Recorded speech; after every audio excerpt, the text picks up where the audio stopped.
ପିଠା ପିଠା ଖାଇଲେ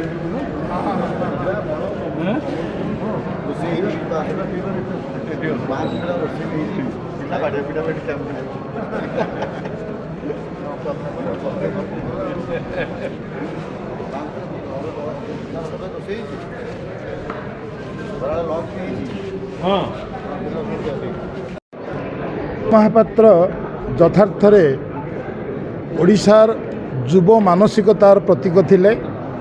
तांकु कहा जाई पार झड़ इगल और धरणीर कृष्णसा से भली जड़े अत्यंत सुदक्ष युवनेतांकर प्रिय बंधु अमीय दास निजको उत्सर्ग करिसेंती बंधु प्रेमर परिचय देवाई हजार हजार लोक किपरि बंचिबे रक्त पाई सेइथिपाई आज ये मेगा रक्तदान शिविर आयोजन करिसेंती। एथिरु दुईटी परिचय मिलुची। बंधु प्रति थिबा प्रीतिर परिचय देइछंती अमीय दास। द्वितीय परिचयटी हेउची युवक माने आगे आसंतु गोटे जीवन बदल रे आउ गोटे जीवन बंचई परिवे रक्तदान करी।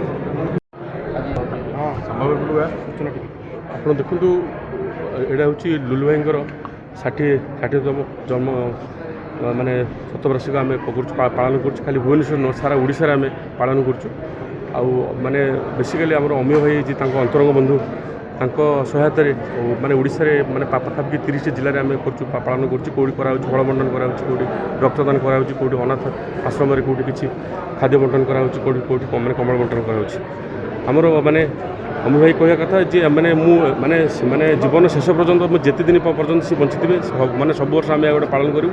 श्राद्ध दिवस और जन्म दिवस सब वर्ष आम करूँ पालन करूँ।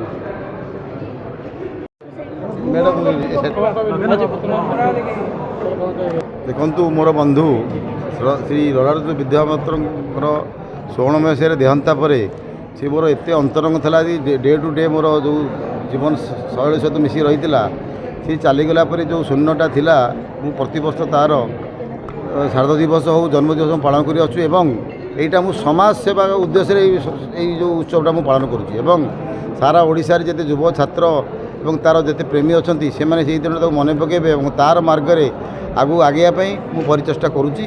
तेणु आज ये दिवस आम गोटे सब वर्ष पर रक्तदान शिविर करुँ। सन्ध्या आज गोटे पुलवामा ये शांति दिवस जहाँ गोटे आम ये करुँ कैंडल लाइट रैली एवं विभिन्न प्रोग्राम करुँ।